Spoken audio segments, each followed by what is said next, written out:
बिस्मिल्लाहिर्रहमानिर्रहीम, अस्सलामुअलैकुम and a very good morning. Espresso में आपको खुश आमदीद कहेंगे। मैं हूँ अर्मिला हसन और मैं हूँ इमरान हसन। इस उम्मीद और दुआ के साथ कि आप खैरियत से हैं। आप सबको यौम दिफाए पाकिस्तान की मुबारकबाद भी। इस अहद और इस अज़्म की तजदीद का दिन है कि कौमें अपनी ज़िंदगी में आने वाले किसी भी मुश्किल दिन का जवाबमंदी से मुकाबला किया करती हैं, और जब भी अपनी हालत चाहे जैसी भी हो, लेकिन जब भी किसी कौम की जानिब मैली आंख से देखा जाता है, मैली निगाह से देखने की कोशिश की जाती है, तो वो कौम उस आंख को फोड़ दिया करती है। आज का दिन हमें वैसे तो पाकिस्तान की 75 साल तारीख़ में हर दिन ही एक नया होता है इस लिहाज से, और हर दिन कई बहादरी की दास्तानें रकम होती हैं, लेकिन 6 सितंबर इस हवाले से खुसूसी अहमियत का हामिल है, जब पाकिस्तान की कौम ने, पाकिस्तान कौम ने और पाक अफवाज ने मिलकर इस मादरे वतन का दिफा किया और दुश्मन के दांत खट्टे किए। बिल्कुल, और आज ये दिन हम सेलिब्रेट करेंगे, इस तरह से सेलिब्रेट करेंगे कि जो इस जंग के गाजी हैं उनसे आपकी मुलाकात करवाएंगे, कुछ शोहदा की फैमिली से भी आपकी मुलाकात करवाएंगे। प्रोग्राम में हम खुसूसी तौर पर आज 6 सितंबर के हवाले से बात करेंगे। जी,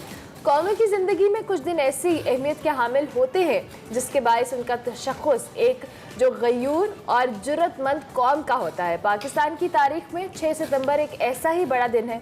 ये वो दिन है जब पूरी कौम चैन की नींद सो रही थी, लेकिन पाक सरहद के निगरानों की आंखें खुली थीं।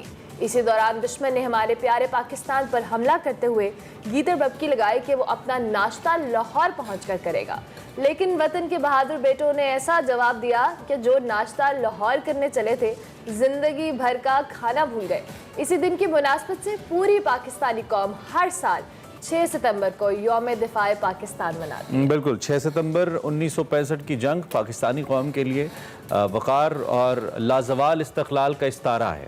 ये वही दिन है जब पाक फौज ने मुल्क की सरहदों का दिफा बाकायदा एक बावकार अंदाज में मुअस्सर बनाया, और महज आज़ादी के चंद साल के बाद पाकिस्तान के ऊपर ये जंग मुसल्लत की गई, लेकिन पाकिस्तान ने यह साबित किया कि हम अपने वतन का दिफा करना जानते हैं। उस दिन मुहिब वतन पाकिस्तानी शहरी अपनी पाक फ़ौज के साथ खड़े थे, यकजहती का मुजाहिरा कर रहे थे, और ये आने वाली नस्लों के लिए एक बेहतरीन मिसाल है कि जब एक कामयाब फ़ौज के पीछे एक कौम का साथ ज़रूरी है। जब कौम साथ होती है तो कोई दुनिया की ताकत, चाहे फ़ौज और वो तादाद में कम क्यों ना हो, वसाइल में कम क्यों ना हो, उसको हरा नहीं सकती।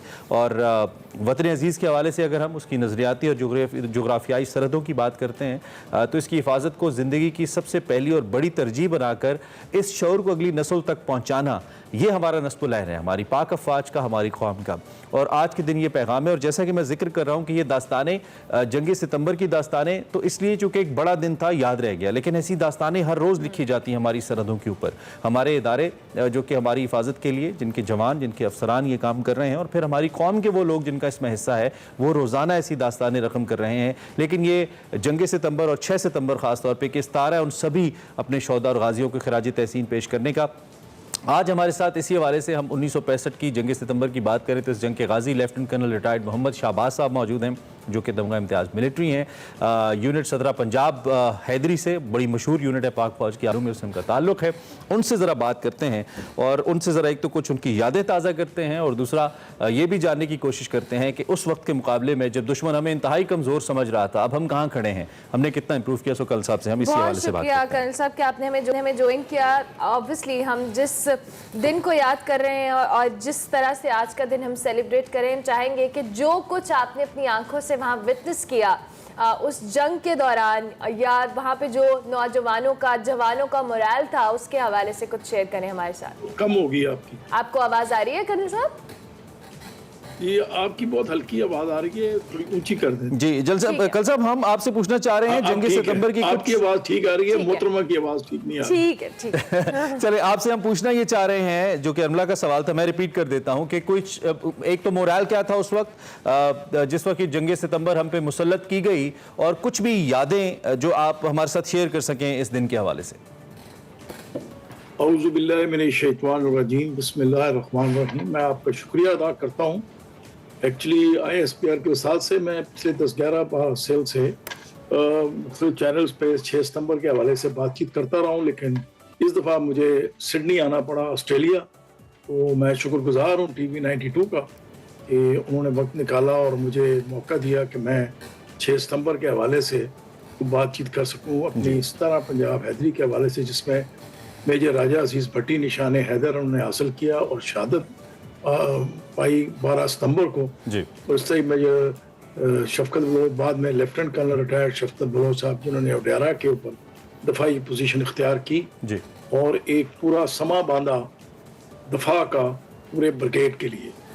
मैं इस बातचीत को सिर्फ 3 एक हिस्सों में बताऊंगा, ताकि पहला हिस्सा जो है ओडेरा का दफा, जी उसके बाद वहाँ से जब विड्रॉ करके BRB के ऊपर आए जी तो राजा अजीज भट्टी निशान हैदर का क्या रोल था, और तीसरी बात यह है कि स्पिरिट ऑफ 1965 के मतलब जी जी आप सब लोगों को अगर याद होगा कि फील्ड मार्शल अयूब खान ने जब वो 3.5 मिनट की तकरीर की थी जो अबूतुल्लाह शहाब साहब ने उनके लिए लिखी थी, जी उस वक्त पूरी कौम जो है, जब उन्होंने कहा कि पूरी कौम जो ला इलाहा इल्लल्लाह मुहम्मद रसूलुल्लाह के दिल धड़कते हैं वो दुश्मन के ऊपर, अगर आपके पास क्लिप है उसको प्ले कर दें तो ये बड़ा एक अच्छा मौका होगा कि उसने दैट इज़ व्हाट पूरे नेशन को यकजा इकट्ठा कर दिया।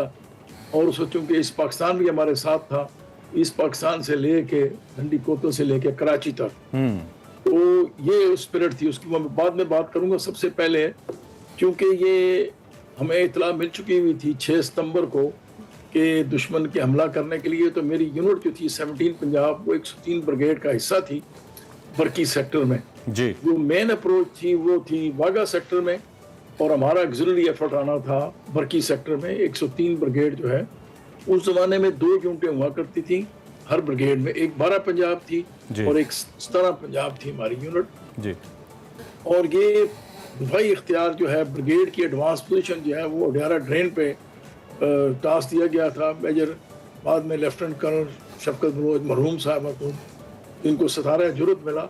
एक्चुअली दफाई पोजीशन उन्होंने इख्तियार की ओडेरा ड्रेन के ऊपर, और सूरत हाल ये थी कि 5 और 6 की रात को, 5 को रखी कर ली थी, लेकिन 5 और 6 की रात को जब हुक्म मिला तो हमारी यूनिट जो है वो, जो एक तो डेल्टा कंपनी थी जिसकी कमांड शफकत बलोच साहब कर रहे थे, वो गाड़ियों में बैठ के उनको पहले पहुंचाया गया। तो रात का तकरीबन 12-1 बजे का टाइम होगा जब वो डेरा ड्रेन पे पहुंचे, तो शफकत बलोच साहब की जैसे आदत थी, बड़े वो जवानों में पॉपुलर थे, तो शफकत बलोच साहब भी, राजा अजीज भट्टी साहब, ये बड़े हरदिल अजीज ऑफिसर हुआ करते थे हमारी यूनिट के। जी तो वो शफकत बलोच साहब ने कहा अच्छा भाई चाय शाय बनाओ भाई, और मोर्चों के खोदने के लिए, क्योंकि मोर्चे तो पहले ही मार कर, अब खोदने की तैयारी शुरू की।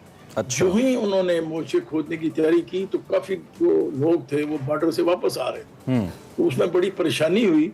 तो शफकत बलोच साहब ने कहा कि ये तो भी अचानक किधर से आ गया, किसी को, तो उनका हमला हो गया। तो वो शफकत बलोच साहब अपनी जीप लेके थोड़ा सा आगे गए, तो आगे से वो लोगों ने रोका उनको, बॉर्डर से लोग जितने गाँव थे ठीक वो है। वापस आ रहे थे। अच्छा कल साहब, शफकत बलोच साहब ने फौरन आके दफाई जी। पोजीशन इख्तियार की। ठीक है। और यहाँ पर भी एक चीज मैं बताना चाहता हूँ कि अल्लाह ताला ने कैसे मदद की हमारी रिकालस। मैं पहले इसको अडियाला ड्रेन को खत्म कर देता जी। हूँ। इसके अंदर एक मौजा जो है मैं दिखाना चाह रहा हूँ आपको कि शफकत बलोच साहब ने अपनी जल्दी के अंदर वो जो अपनी कंपनी थी उसको दफाई पोजीशन इख्तियार की, और उसके अंदर रिकॉलेस राइफल्स 2 थी हमारी, 2 ही होती थी कंपनी के अंदर, एक दाईं तरफ लगाई एक बाईं तरफ, यानी कि एक नॉर्थ और साउथ में।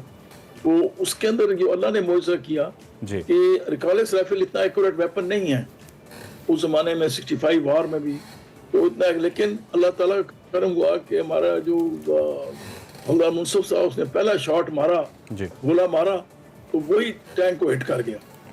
अभी जो दूसरा था वहां से भी एक गोला मारा तो आरआर का, वो दूसरे टैंक को हिट कर गया। तो दुश्मन जो था वो परेशान हो गए, क्योंकि उस जमाने में एक डिफेंस एंड ब्रॉड फ्रंट का कॉन्सेप्ट होता था। बिल्कुल सही है। अच्छा कल साहब, चूंकि वक्त मेरे पास कम है, मैं चाहता हूं इस वक्त को यूटिलाइज किया जाए, आपकी मौजूदगी से फ़ायदा उठाया जाए। सर, हमारी जो मिलिट्री हिस्ट्री है, ख़ासतौर पर इन 75 सालों की हम अगर बात करें, क्योंकि मुसलमानों की तो जिहाद की जो तारीख़ है, जंगी तारीख़ है, वो बड़ी रोशन है, और उसका एक बहुत बड़ी लेगेसी है। लेकिन मैं ख़ासतौर पर पाकिस्तान के हवाले से अगर हम अपनी मिलिट्री हिस्ट्री की बात करें, 6 सितंबर की क्या अहमियत है कल साहब, और इस दिन से हमें क्या मैसेज आपके ख्याल में मिलता है हमारी अस्करी तारीख को देखते हुए?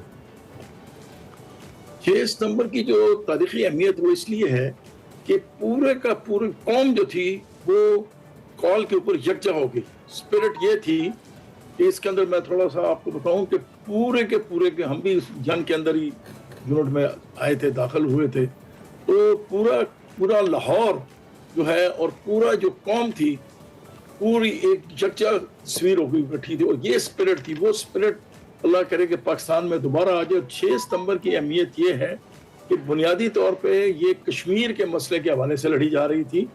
आपको याद होगा कि कश्मीर के मुजाहिदीन जो थे वो वहाँ लड़ना शुरू किया, और छम जोड़ियाँ सेक्टर के अंदर 1 सितंबर को जनरल अख्तर हुसैन मलिक साहब ने अपना जो अटैक था वहाँ लॉन्च किया हुआ था। तो वो उसके रिएक्शन में इंडियंस ने अचानक हमला किया बॉर्डर के ऊपर, जो हमें पहले किया गया कि इंटरनेशनल बॉर्डर पे नहीं आएगा। तो इसके अंदर मैं एक और आपके वाक़या बताऊं कि 1948 की जो कश्मीर जंग थी, उसके अंदर हमारी यूनिट ने हिस्सा लिया था, और ब्रिगेडियर नौशरवान खां उस यूनिट में थे। और वो एक बड़ा मशहूर वाक़या है कि उन्होंने तोप जो है वो डिसमेंटल करके उसको रस्सों के साथ चीड़ के दरख्तों के साथ बांध के ऊपर से फाइल कराया, और दुश्मन वहाँ भाग गए। तो ये एक लिंकेज है कश्मीर की लड़ाई के साथ 1965 की लड़ाई। तो 1965 की इसलिए अहमियत बहुत बढ़ जाती है कि एक जो 65 की लड़ाई है, इसने तमाम सियासी जमातों को, तमाम कौम को यकजा कर दिया। तो कल साहब उस वक्त जो जंग की सलाहियत थी वो भी मुख्तलिफ थी, और जंगी जो तरीक़ा कार थे वो भी मुख्तलिफ थे। मौजूदा दौर में जिसे हम 5th जनरेशन वॉरफेयर कहते हैं, इसमें जंग का तरीक़ा कार भी मुख्तलिफ है, और दुश्मन के वार करने का तरीका भी मुख्तलिफ है, और डेफिनेटली हमने विद द टाइम ग्रो तो किया है। आप उस वक्त में और आज के वक्त में जो जंगी चैलेंजेस हैं कल साहब, उनको आप कैसे देखते हैं? जो उस वक्त के चैलेंजेस थे और जो आज के चैलेंजेस है, उसका क्या मवाजना? शुक्रिया, आपने बड़ा अच्छा एक पॉइंट रेज किया कि 65 की लड़ाई में ज्यादातर वो जंग जो थी वो सेकेंड वर्ल्ड वार की एक्सटेंशन में चल रही थी। उसी तरीके से चिमेंडा की लड़ाई के मुताबिक आपने सियालकोट में सुना होगा, जो टैंकों की बहुत बड़ी लड़ाई थी। तो अभी तक वो वेपनरी जो सारी थी, स्वाय अमेरिकन इक्विपमेंट के जो हमें अमेरिका से मिली थी, अर्कालेस राइफल वगैरह, अदरवाइज जो कॉन्सेप्ट था, अयूब खान साहब ने एक डिफेंस ब्रॉड फ्रंट दिया था, और डिफेंस ब्रॉड फ्रंट था कि आगे हम 1/3 फौज दिफा में लगाएंगे, 2/3 पीछे, और उनको जाके वो फिर पीछे से इनसर्कल करके हमला करेंगे। लेकिन और कोई बुनियादी खास तब्दीली नहीं थी। वेपन्स भी इतने इम्प्रूव नहीं थे। आजकल 2022 के अंदर जब आप बात देखते हैं तो इसके अंदर एक 5th जनरेशन वॉर भी चल रही है। इसके अंदर से मुदाखलत करके जासूसी के अंदर लोगों को कमजोर किया जा रहा है। आप देखें कि अभी ड्रोन का कॉन्सेप्ट आ गया, उस वक्त कोई ड्रोन का कॉन्सेप्ट नहीं था। हवाई जहाज हमारे थे PF के, और बड़े सक्सेसफुली उन्होंने ऑपरेशन लॉन्च किए, और उनको पहले 2 दिन के अंदर ही पाकिस्तान एयरफोर्स ने उनको दिफाई पोजीशन पे इख्तियार कर लिया, और हमने एयर सुपीरियरिटी हासिल कर ली थी। आपको याद होगा कि पसूर के बाद पास एक नेट जहाज को F-16 ने F-104 होते थे उस जमाने में, बगैर गोली चलाए उन्होंने उसको लैंड करा दिया। यानी कि सिर्फ उसके डर से वो लैंड कर गए। सही। आजकल का माहौल जो है वो थोड़ा वेपनरी बहुत एडवांस हो चुकी हुई है। जैसे ड्रोन है, वो किसी जगह से भी आप फायर करके बैट करते हैं, और जैसे अमेरिका से ईरान इराक की वार आपने देखी है, उसके अंदर इम्प्रूवमेंट आई है, इम्प्रूवमेंट आई है, और भी चैलेंजेस हैं। आप जिस तरह से कह रहे हैं, हम चाहेंगे कल साहब जाते जाते, ऑब्वियसली हमारे सेगमेंट का वक्त खत्म हो रहा है, हम चाहेंगे कि हमारी आज की जनरेशन को, ऑब्वियसली बहुत आप लोगों ने एक चीज़ को विटनेस किया है, उसको देखा है, आपने उन मोरल्स को देखा है जो उस वक्त वहाँ पे लोगों के थे। अब क्या मैसेज देंगे यौम दिफा की मुनासबत से? मैं इसी को अहमियत ये दूंगा कि इस यौम दिफा के लिए अभी भी हमें इकट्ठा हो जाना चाहिए। अभी देखें जो फ्लड की सूरत हाल मुल्क में आई हुई है, इस पे भी पूरी कौम यकजा है, और पूरी कौम जब तक इकट्ठी नहीं होगी, फौज अकेले कुछ नहीं कर सकती। ये आप बात ज़हन नशीन कीजिएगा। कौम और फौज इकट्ठे मिलकर सारा काम करते हैं। और 65 की लड़ाई का जो हाल मार्क है, जो सबसे सुनहरी चीज है, वो ये है कि फौज और कौम इकट्ठे हो गए। मैं आपको एक छोटी सी मिसाल देता हूँ। शफकत बलोच साहब जो वडेरा के हमारे डिफेंडर थे, उनको एक सोने का हार कराची से पार्सल के जरिए मिला, और उसके अंदर एक खातून थी कराची की। उन्होंने लिखा कि मैं बेवा हो गई हूँ, मेरे सास ने मुझे ये हार दिया था जो मैंने अपनी बहू को देना था, लेकिन मैं ये समझती हूँ कि आपने पाकिस्तान का दफा किया है, तो मैं ये हार आपकी खिदमत में पेश करती हूँ। अब देखें कहाँ लाहौर है, कहाँ कराची है, कहाँ सोच है, क्योंकि उनके खामद भी शहीद हो चुके थे सन 47। बिल्कुल कर्नल साहब, ये तो ऐसे वाकयात हैं कि शायद ये देखें कि हम ये बात करते रहेंगे और आने वाले वक्त में भी बड़ी मुश्किल से वो हार, मैं आपको मुकम्मल, जी। वो बड़ी मुश्किल से हार फिर उनको वापस किया गया। इस जमाने में टेलीफोन तो थे नहीं, जी जी वो जी फिर जी। पार्सल करके उनका नहीं, एड्रेस यकीनी तौर पर कर्नल साहब बहुत जज्बा था, और शायद ये जज्बा ही था जिसने इंतहाई महदूद और कम वसाइल के बावजूद हमें इस काबिल बनाया कि हम इस जंग को पाए, और आज हम पुरफखर अंदाज में अपनी अस्करी तारीख में इसको लिखते हैं। हमारे लिए कोई ऐसा वाक़या नहीं है जिस पे हमें शर्मिंदगी होती है। हम फ़ख्र से कहते हैं कि हमने ये जंग लड़ी, मुल्क का दिफा किया और जीते, और मुसल्लत की भी जंग जीती। कर्नल साहब, thank you very much. Lieutenant colonel retired Mohammad Shahbaz तमगा इम्तियाज़ मिलिट्री हमारे साथ मौजूद थे। जंग सितंबर के कुछ वाक़यात का भी जिक्र कर रहे थे, और उसके साथ साथ हमने जो न्यू जनरेशन वॉरफेयर है, 5th जनरेशन वॉरफेयर है, इसका भी थोड़ा सा तज़किरा किया। अगरचे ये टॉपिक बहुत ब्रॉड है, इस पर बहुत ज़्यादा बात हो सकती है।